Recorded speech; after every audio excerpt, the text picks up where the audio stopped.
You guys, and welcome to my channel. If you're new, my name is Alexis. I usually share motherhood, lifestyle, military wife type stuff on my channel.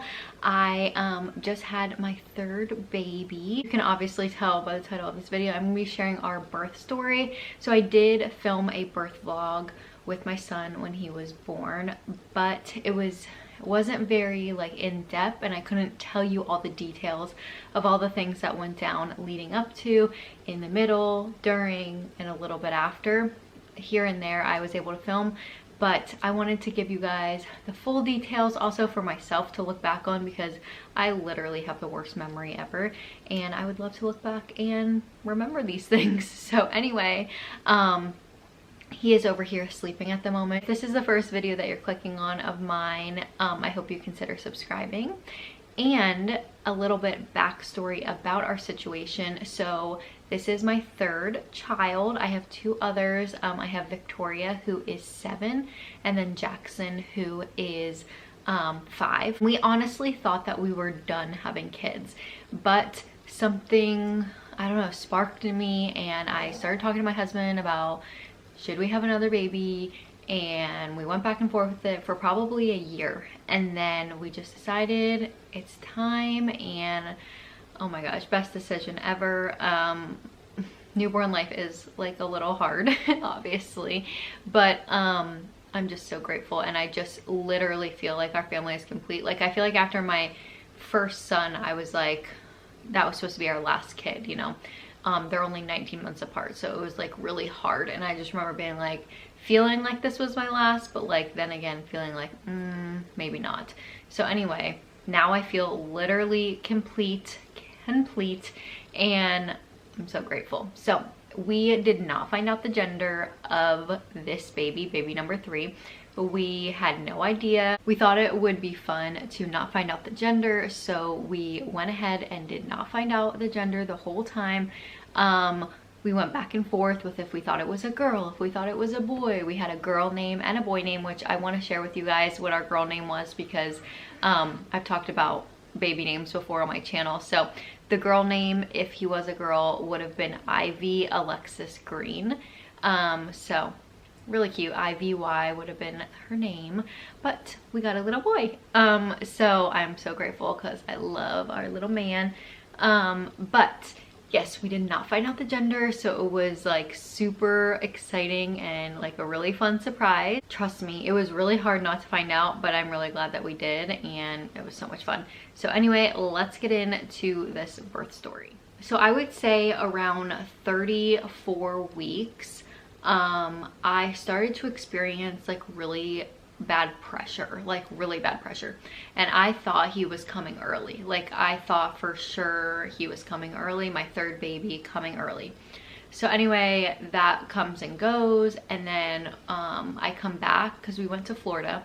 I come back from Florida, we're home, and around 36 weeks my husband and I are watching a show, and I go to the bathroom and I feel oh my gosh, I feel like my water could break today. I was getting anxiety, I was stressing out, because we are a military family, so we do not live near a lot of family. Thank goodness we do have really great neighbors, and we do have some family close by, but our immediate family does not live nearby. So I was really stressing, because my mom was supposed to come the week I turned 38 or 39 weeks. So I was trying to hold out, but at 36 weeks I went to the bathroom and felt oh my gosh, I feel like my water could break.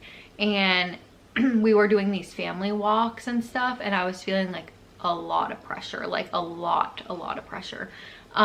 So nothing came of it. Then 37 weeks came around. I felt great. No pain, nothing. I was taking it a little bit easier, but I was feeling great. 38 weeks comes around, feeling great. I go to the doctor to get checked, and he tells me that I am 1 centimeter. So I was only 1 centimeter, and he was just saying that the baby was still high. So I was like, okay. So then 39 weeks comes around, and I'm at 38 weeks, I'm feeling great still. So 39 weeks comes around, and my mom comes into town, and I go to the doctor the day before to get checked again, and he says that I am 3 centimeters. So I am like, oh my gosh, I'm 3 centimeters. And then she comes, I don't get a sweep or anything. He just checks me, says you're 3 centimeters. I can't imagine that you're gonna make it to your due date. And I was like, well, if I do, can I please be induced on my due date, because my mom's coming in town and I need her to watch my other kids. So he schedules my induction for September 26th, which is his due date. And so it's a Monday, and we're supposed to be scheduling for this induction if I do not go into labor before. So we got a week. Great. So the week goes by, my mom's here, I'm bouncing on the ball, you know, doing all the things. Brought my sister with her, and my sister had never been to the boardwalk here in New Jersey. So we decided to take her to the boardwalk, and I am now, it's the Saturday before my due date. So I'm 39 weeks and like 4 days, like about to be 40 weeks pregnant.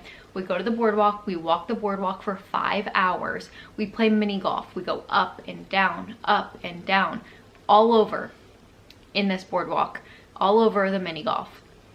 I'm having mild cramping, but it's nothing like extreme at all. I'm just like, whatever. It's nothing crazy. So anyway, that day comes and goes.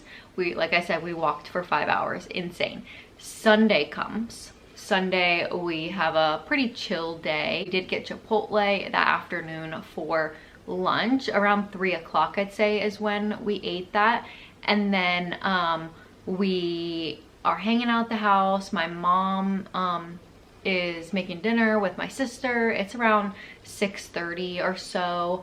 And my husband, I'm like, hey, maybe we should install the car seat since tomorrow we're supposed to be going to get induced. So he's like, yeah, cool, we'll do it. So he goes out to the car, he installs the baby car seat.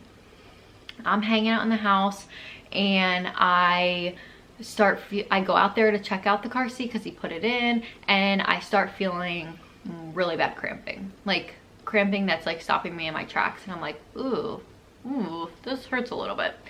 So it's like 7 by this time, and I'm like, so I'm like hanging out the house, like just hanging out in bed kind of, and just like, and then I'm like, I am supposed to go get induced tomorrow, so I'm gonna curl my hair.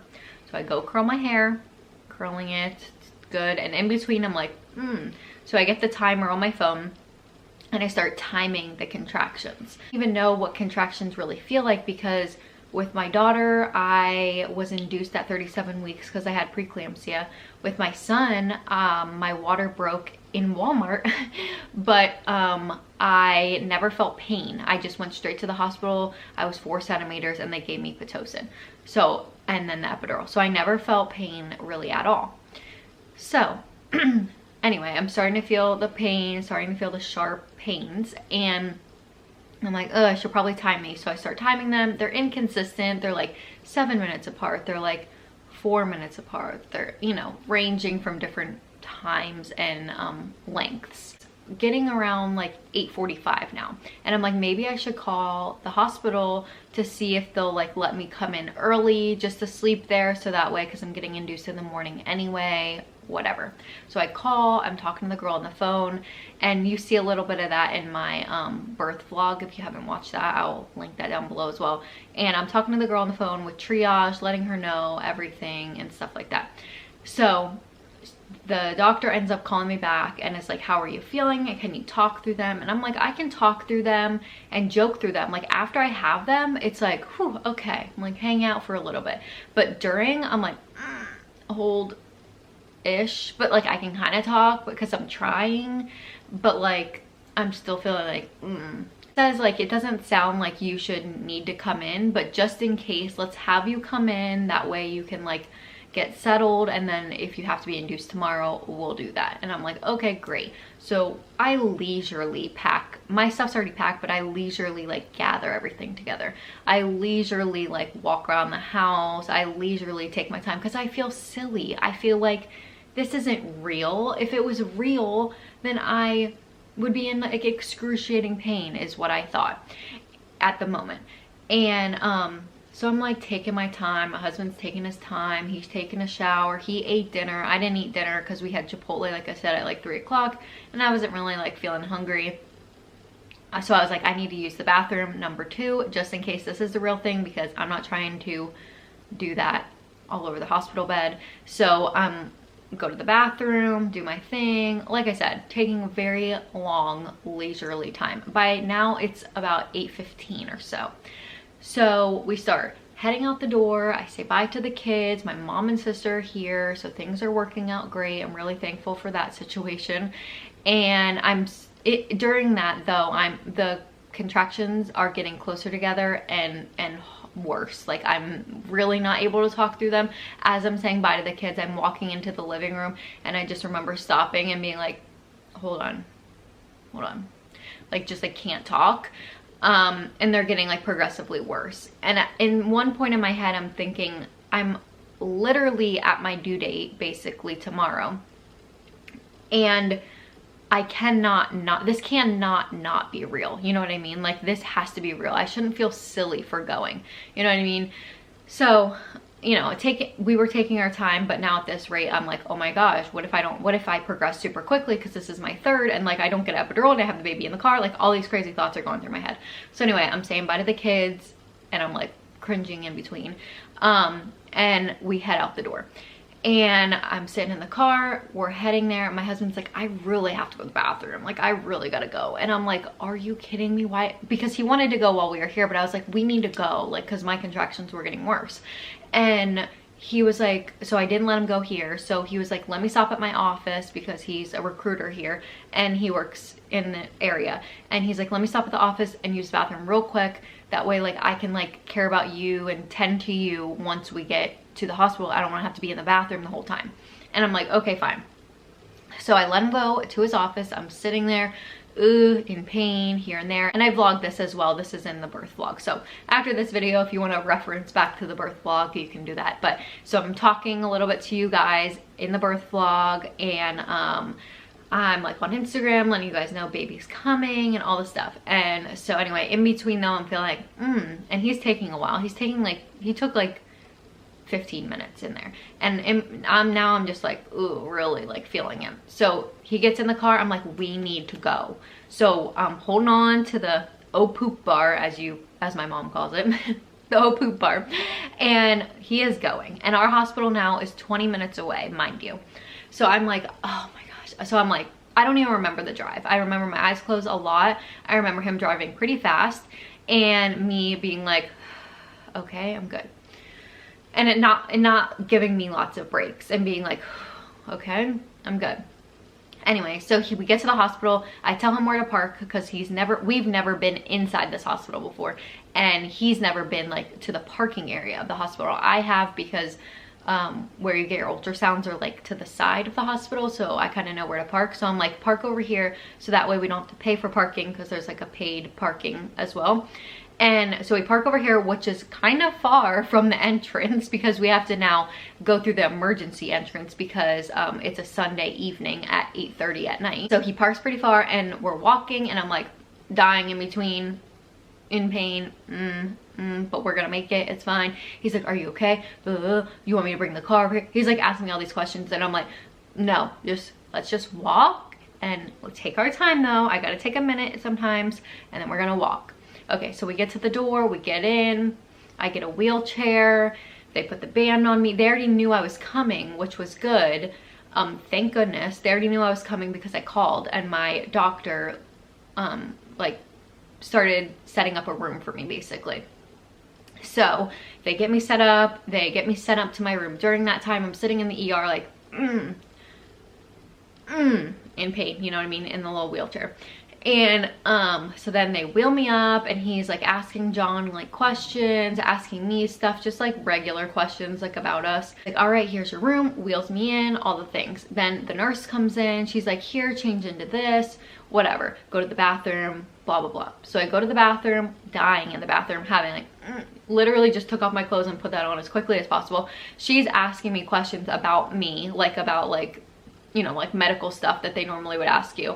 And I'm like answering, John's trying to answer here and there, like but I'm like, why? Like, stop talking to me. Like, I'm like in so much pain. I come out of the bathroom and I sit on the bed. She puts the monitors on my belly, which I really don't remember a lot of. I was like, I feel like I blacked out a little bit, not blacked out, but like blanked out a little bit of this part because I started to progressively get in a lot more pain. And like I said, I have never felt contractions. So this was a whole new level. And my experience, the way that I felt contractions, it literally felt like, you know when you have a really bad gas bubble and you like need to pass gas, but it's probably not the right time to pass gas, and you feel like that sharp pain in your butt, like it's like a sharp little like in your butt and in your back.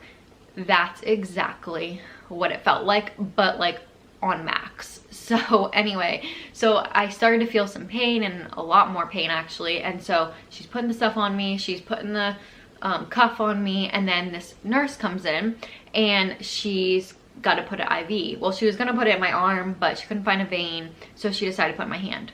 Whatever. So as she's doing it, my eyes are closed and I'm like going through the like cringing moments of like pain, ow, but it's still tolerable. I'm just like saying like ow, it hurts, like not her, but like the contractions. So she's like, oh man, your veins are so tiny. Man, I drank too much coffee today. As she's like I'm like in my head like, are you kidding me? Like, please just get it in so we can get it done. Because in my head, all I'm thinking is I need to get an epidural before I push this baby out, because if this, at this point, I don't know how dilated I am. So I'm like thinking I'm like an 8 or something. And I'm like, if I don't get an epidural before the baby, I'm gonna flip out. Because just in my head, epidural soothes everything, because that's how it was in my past pregnancies. I never really felt a lot of pain because I had an epidural, and it was smooth sailing. It was great. So if I went into it with a mindset of like not getting drugs, like I think I would have been fine. But I went into it with the mindset of I'm getting an epidural, like I'm getting one. And so that's all I could think about. It's like, I need to get it to relieve this pain, and I can't have this pain anymore. And so anyway, so that's what's going through my head. She's doing the IV, gets it done. They got to do a lot of things before I can even get an epidural, okay? They got to do blood work, which comes from the IV. They'll use the same place. So they get my blood work real quick. I have to do a COVID test. So they do the COVID test on me.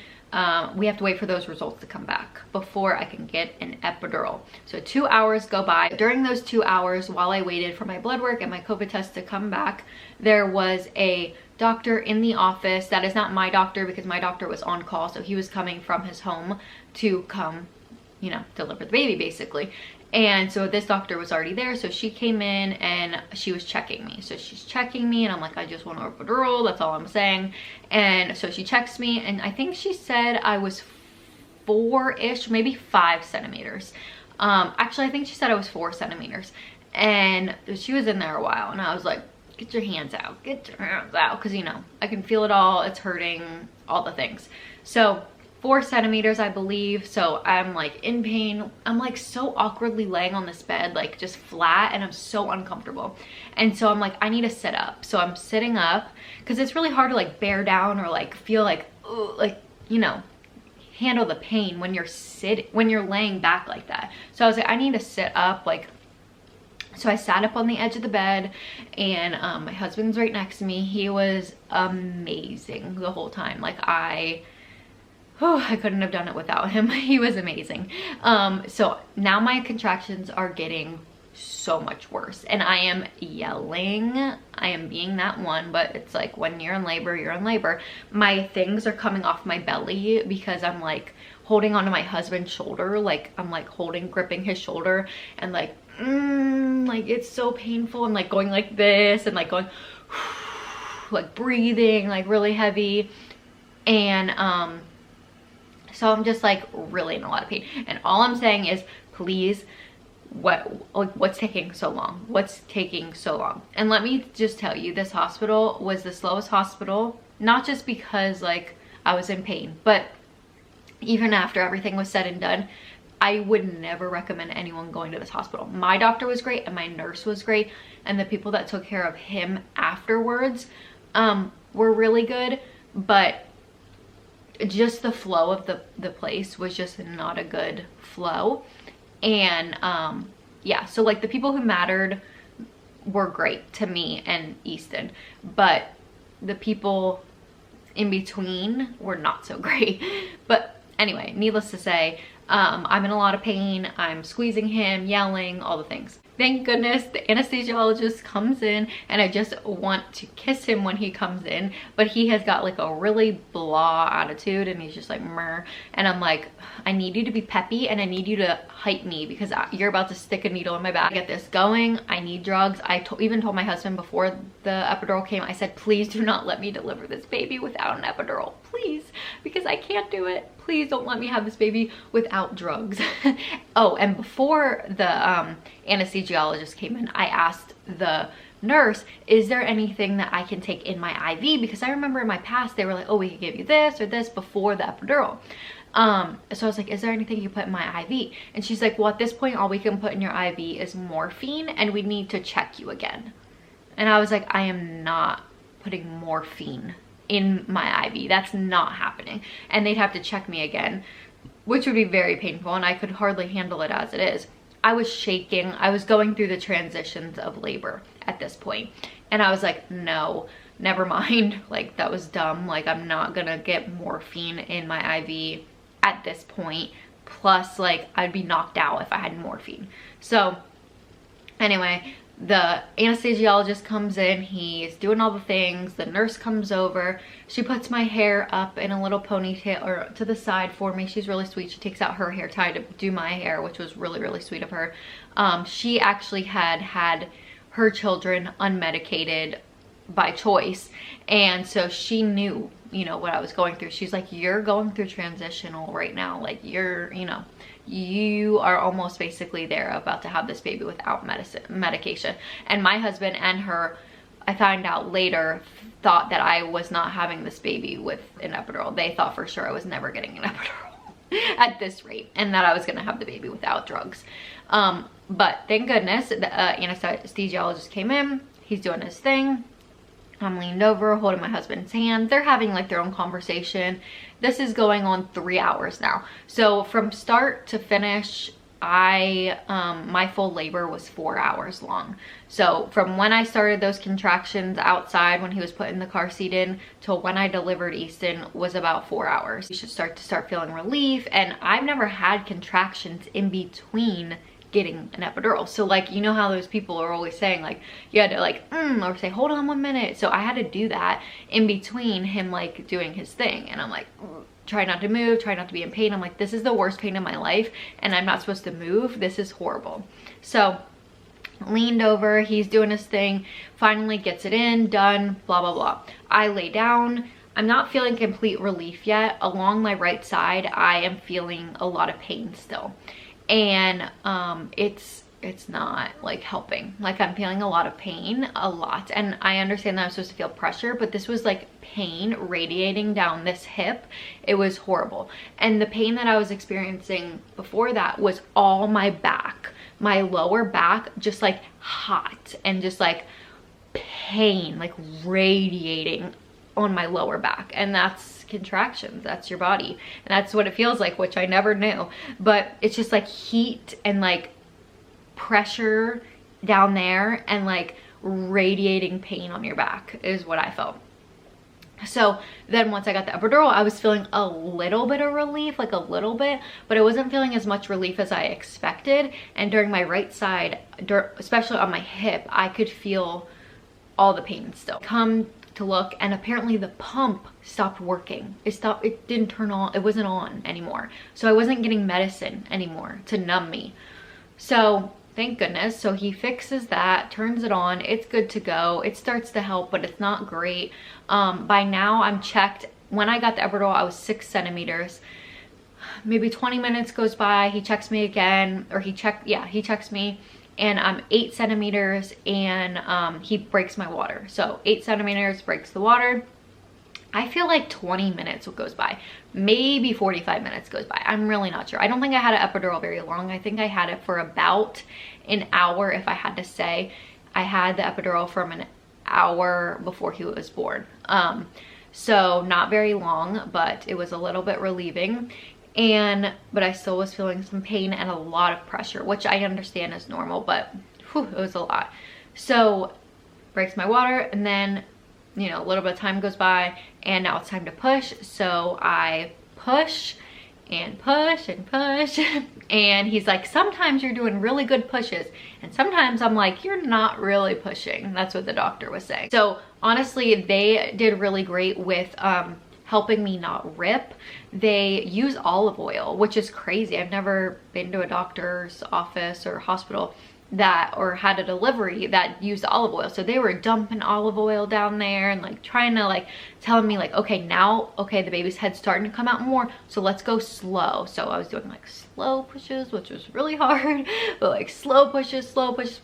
Finally, he came out and my husband told me the gender of the baby and he goes, it's a boy. And before the baby came out, I had told the doctor my husband and I would like to cut the cord together, and he's like, where'd you see that, some Kardashian or something? Because you guys know Courtney is like, I want to pull out my baby.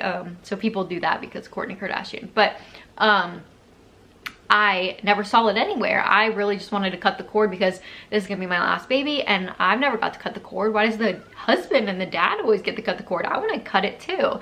I birthed this baby. This baby is attached to me. I wanna cut the cord for once. So I told him I wanted to do that. So that was something we kind of planned. So as my water broke though at 8 centimeters, he saw that there was some meconium, so meaning he pooped in there, which is super common for late babies. He was coming on his due date. I don't know if I said that, but he was coming on his due date. He came at 12/12 September 26th, so 12 a.m. September 26th. So he came on his due date. Like, how crazy. He's like, Mom, you don't need to be induced. I'm coming on my own time. So I did not get induced. My body did all the things. So he comes out, my husband tells us the gender, we cut the cord together. They let him lay on me for a little bit, but they have to take him because he did have meconium. So there's, you know, getting all the stuff out, checking him out. He's great. He was 7 pounds, 12 ounces. So 12 is his lucky number, which is wild. My daughter was 6 pounds, 6 ounces. My other son was 7'9", and he was 7'12". So he was born at 12 a.m. and he was born on September 26th on his due date. So we have some bonding time. He wants to eat right away. He is just eating away, latching really good and just like acting starving. And I'm like, I just want to look at you. Stop acting hungry for a minute. So anyway, I breastfeed him. We're doing great. We get moved over to the mother baby area. And then things are okay. Then he starts to not really want to eat and he's like spitting out a little bit. It's like 3 a.m. by this point. So I feed him and then I put him in the little thing and he sleeps a good amount of time. And they come in, they're like, when did you feed him last? I'm like, 3 hours ago, because he doesn't want to wake up. He doesn't want to eat. And so he's eating a little bit and spitting up though. And I'm saying like, something's off with him. And so they take him to go get his first bath. And they noticed that his breathing is really fast. It's called newborn conniptic, and his breathing was very, very fast. And so they took him and admitted him into the baby ICU that was like on the same floor as me. So they come in, tell me like that they're admitting him and like what's going on, and this is super common and all this stuff. So of course I'm like super devastated and like, oh my gosh, and like I don't know anything about this. And so they tell me that I'm not allowed to breastfeed him for over 24 hours because you know, he's got amniotic fluid potentially in his belly. So they do an x-ray on him to check it out because I told you he had meconium in there when he came out.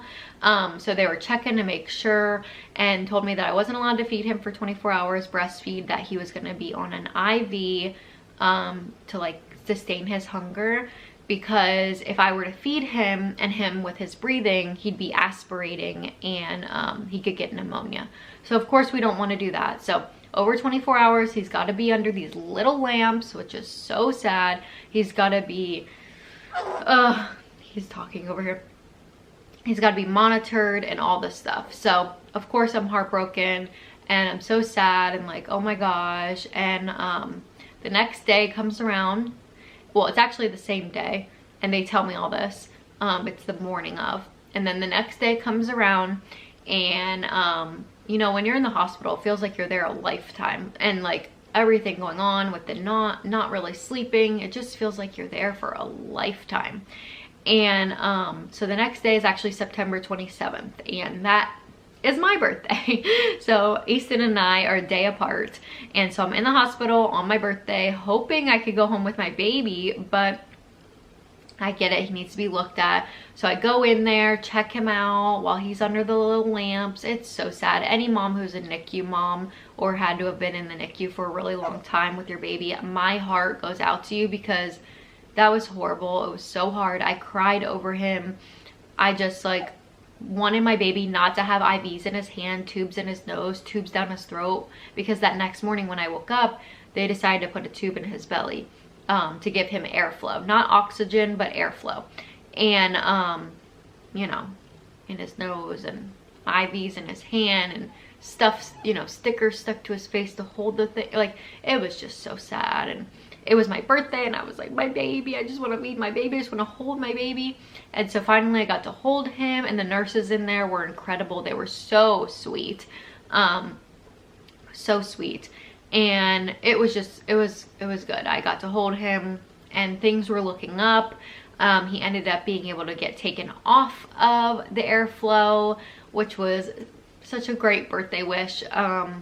And I got to start feeding him again, and he actually that night got to sleep in my room, which was so sweet, and I was so happy. He was horrible, let me just tell you, because he was on antibiotics. They had to give him because of the amniotic fluid and potentially the meconium. They had, you know, he had the antibiotics, the airflow, the IV drip and stuff like that. So he was not happy with me. So anyway, we got back to breastfeeding again. My husband brought us Outback, and we had that for dinner, and we stayed in the hotel. Not a hotel. Stayed in the hospital that evening, and he was just so fussy that night. I remember him being so fussy. And the next day we were able to be discharged and go home on September 28th. So we were there for 3 days. And yeah, so now we're home. He is fully good from the newborn conniptic. Apparently it's very common. It's something that can happen, and it's just so scary because, you know, you don't expect anything like that. It was horrible that that had to happen, but on the other hand, I think it really put perspective, like, okay, we don't need to rush home, get home, you know, all the things. Like, let's soak in this moment, let's enjoy our baby, like, let's be appreciative that we have him. And just like, it helped us take a beat, you know what I mean, take a minute. And so he's good and everything is great. He is 1 month. I'm going to show you guys him in a minute. He's waking up here now, but I'm going to show you guys him in a minute. He is 1 month old. So crazy. I can't believe it's been a month already. I'm healing really well. I go tomorrow to go get my check, my 6-week check, which is wild. I ended up having one, like a tear. It's not bad at all. And this is my easiest postpartum recovery, mentally, physically. I mean, mentally, it's been a struggle. Like, having 3 kids is really hard. And like, thank God for my husband. And I'm really appreciative that he's been able to be so helpful and here and hands-on. And if you don't have a partner that's hands-on, I can only imagine how you would feel. But he is so hands-on. He is so great. I'm so thankful for him. I couldn't do it without him. As far as like healing wise and bleeding, I would say my bleeding stopped around 4 weeks, probably at 4 weeks. And my stitch feels great. I don't feel any pain or anything like that. I really never felt a lot of pain. I feel like I was up and moving right away. I feel like I lost a good amount of baby weight right away. Now I'm at a plateau and I'm like, all right, when are you coming off? We're still breastfeeding. I'm giving myself grace with, obviously, my body. I'm only a month out. And I'm giving myself grace with like motherhood and all that stuff. So anyway, that is our birth story. I hope you guys did enjoy it. I know it's been a long time coming, but I hope you guys did enjoy it. I'm gonna grab him now and show you guys him. He is literally so cute. We are struggling with some baby acne, potentially a milk allergy, but I am actually vlogging that whole thing and like gonna keep you guys updated on that in another separate video. So if you see his face and it's a little pimply, that's why. But I talk about on Instagram extensively about our day-to-day life, so make sure you're following us on Instagram because I'm always on there. Let me grab him and show you him. He is just the cutest. Oh my gosh, do we love that newborn scrunch? Oh, don't you get fussy. You got a little thing from the blanket on you. This is Easton. Welcome to the YouTube channel. Welcome. He is so cute. I know, he's got his hands in his face. You can't even see him. There we go. He is such a little hammy. We are so thankful that we have him. We love him so much. He's been such a great addition to the family. The kids are obsessed with him, like literally love him so much. It's so cute. I can't wait. They're kind of sick right now, so I'm waiting for them to like feel a little bit better. They like missed holding him and stuff, but we're trying to keep him nice and healthy. But are you hungry? Is that what you're doing? Is that what you're doing? Are you hungry?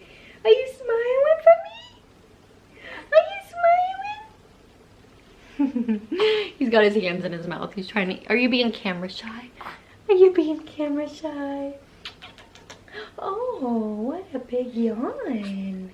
What a big yawn that was. So anyway, I hope you guys enjoyed this video. Don't forget to subscribe if you're new. I would love to have you, or if you haven't yet. And we will catch you guys in our next one. Bye guys.